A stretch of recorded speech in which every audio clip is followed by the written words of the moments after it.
محترم ججز، معزز اساتذہ کرام اور میرے عزیز ساتھیوں، السلام علیکم۔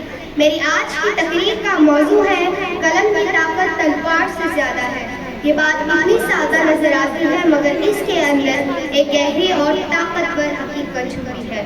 سعادت، سیادت، عبادت ہے علم، بصیرت ہے دولت، طاقت ہے علم۔ ہمیں ہمیشہ بتایا گیا ہے کہ طاقت کا اصل مظہر تلوار یا ہتھیار ہوتا ہے، مگر جب ہم تاریخ کو پڑھتے ہیں تو ہمیں یہ محسوس ہوتا ہے کہ انسان کی تقدیر ہمیشہ تلوار سے نہیں بدلی بلکہ قلم کی طاقت سے بدلی ہے۔ قلم وہ طاقت ہے جس نے دنیا کو نئی سمت دی، تہذیب و ثقافت کو پروان چڑھایا اور انسان کی فکر کو نیا رخ دیا۔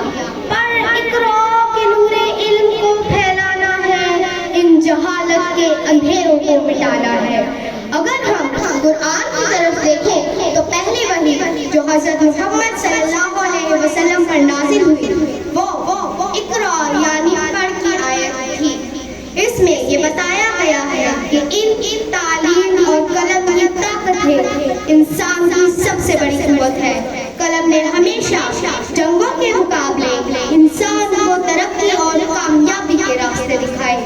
قلم کی ضرب سے بڑھ کر کوئی تلوار نہیں، قلم کی ضرب سے بڑھ کر کوئی تلوار نہیں، یہ لفظوں کی طاقت ہے جو دلوں